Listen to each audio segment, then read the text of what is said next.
5-6 लोक म्हणजे आता प्रसन्न जोशी, त्याच्यानंतर काथे प्रसाद काथे, खांडेकर सर, अशा 7-8 लोकांचं या 2-4 दिवसामध्ये आपण हे करतोय. तर ही सगळी मंडळी आपण का घेतोय की आपल्याला खूप ताकद आहे आपली दाखवायची, खूप मोठी माणसं असं म्हणून दाखवायची, काय आपल्याला काहीतरी आमच्याकडे पहा, खबरदार आमच्याकडे पाहायला पहा तर आमच्याकडे मोठी ताकद आहे असं अजिबात नाही. आपल्याला आपला अहंकार, आपल्याला काय मी खूप शहाणा आहे असं अजिबात दाखवायचं नाही. आपल्याला 4 लोकांचे आशीर्वाद घेण्यासाठी काम करायचे. तर खूप असे चेहरे आहेत की ज्या चेहऱ्यांनी माझ्यापेक्षाही त्यांचं योगदान आहे. तिकडे ओंकार बसलेला आहे, तिकडे कदम साहेब बसलेले आहेत, हिंगोलीचे अध्यक्ष. मी प्रत्येकाचे नावं सांगतो की ज्यांचं प्रचंड मोठं योगदान या संस्थेसाठी, संघटनेसाठी आहे, ज्यांनी ही संस्था उभं करण्यासाठी सुरुवातीपासून जीवाचं दान केलेलं. प्रत्येकासोबतचे 10-10 किस्से असे आहेत ते आपण त्याचं स्वतंत्र पुस्तक लिहू शकतो. या सगळ्या माणसाच्या जीवावर ही संस्था उभी आहे. आपल्या संस्थेचे 2-3 घटक आहेत. एक, अहंकार अजिबात करायचा नाही, सोबत माणूस कसाही असो.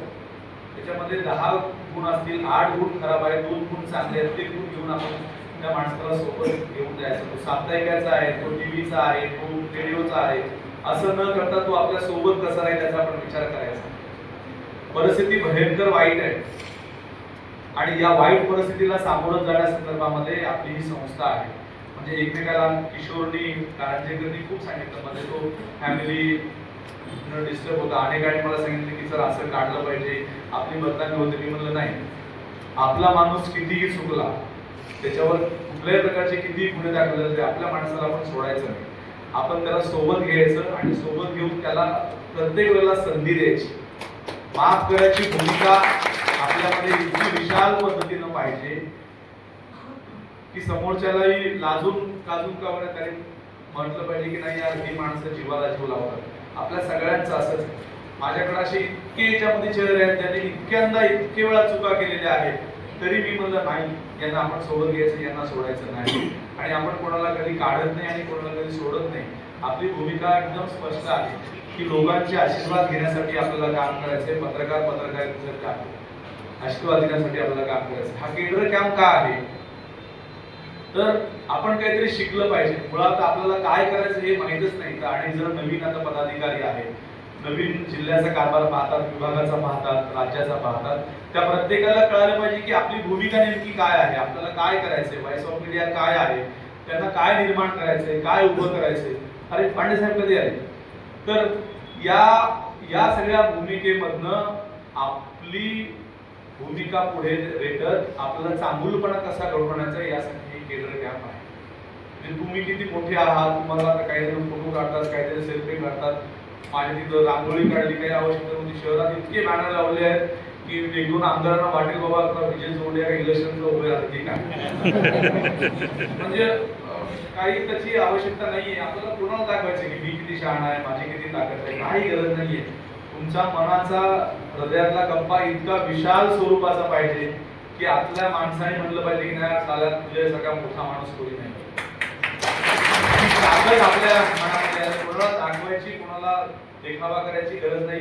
तुमच्या मधला अहंकार ज्या दिवशी गळून पडेल त्या दिवशी तुमच्या मधला आतमधला माणूस जागा होईल. काय कोणाला गरज आहे की डेव्हिड त्या ठाण्यावरनं आलाय, रिझर्वेशन नाही, काही नाही.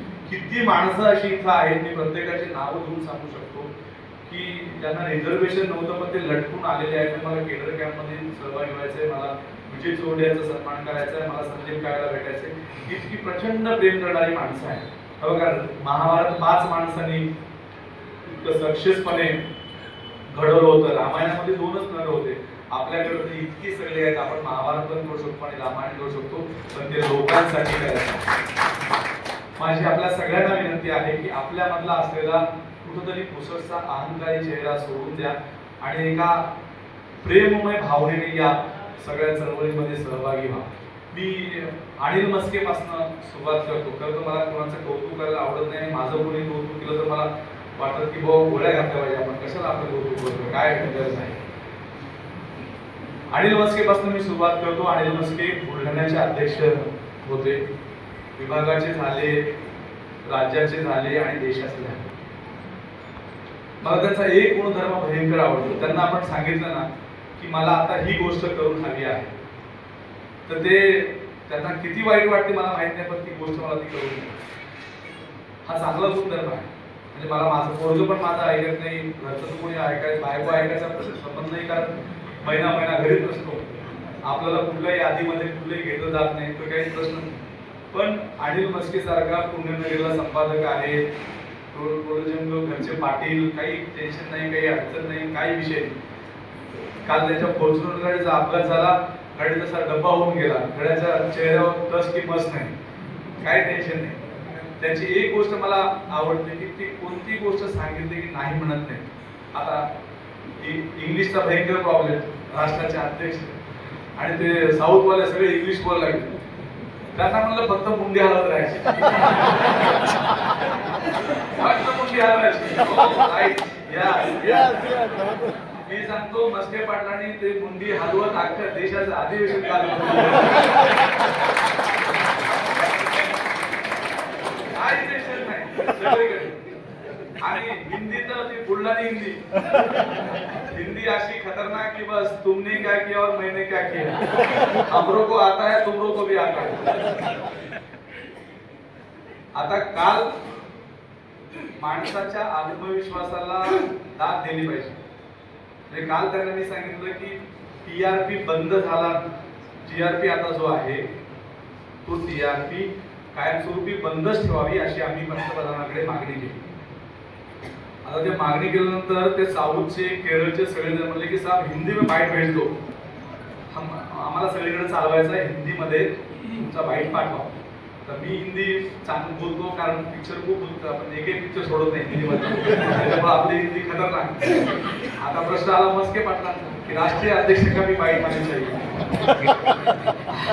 आता मी मस्के पाटलाला फोन केला, ताबडतोब आपला हिंदीचा बाईट पाहिजे. सर म्हणजे जमेल का आपल्याला? 100% जमेल. मस्के पाटलाने हिंदी बुलढाणा भाषेमध्ये पाठवली. आणि तुम्हाला सांगतो 44 न्यूज चॅनलला, हिंदी चॅनलला तो काल बाईट दिवसभर चालला. 44 चॅनल. मुळामध्ये तुम्हाला येवो का नाही येवो, तुम्ही डेअरिंग करणं, तुम्ही हिंमत करणं आवश्यक आहे. आणि तीच आवश्यकता दिलीप साळुंखेने त्यांच्या भाषणामध्ये फार जबरदस्तपणे सांगितली. तुम्ही किती जणांनी हे केलं माहित नाही, तीच डेअरिंग तुमच्यामध्ये यावं यासाठी हा केडर कॅम्प आहे. हे वैशिष्ट्य आहे मस्के पाटलांचं. आज हा आपला केडर कॅम्प इथून सुरुवात होतोय. प्रत्येक विभागामध्ये हा केडर कॅम्प होणार आहे. त्याच्यानंतर समारोप मस्के पाटील यांनी छोटंसं 5000 माणसं बसलं असं एक मंगल कार्यालय बांधले गरीबगंजला. त्या मंगल कार्यालयामध्ये आपला बुलढाण्याला आपला केडर कॅम्पचा समारोप होणार आहे.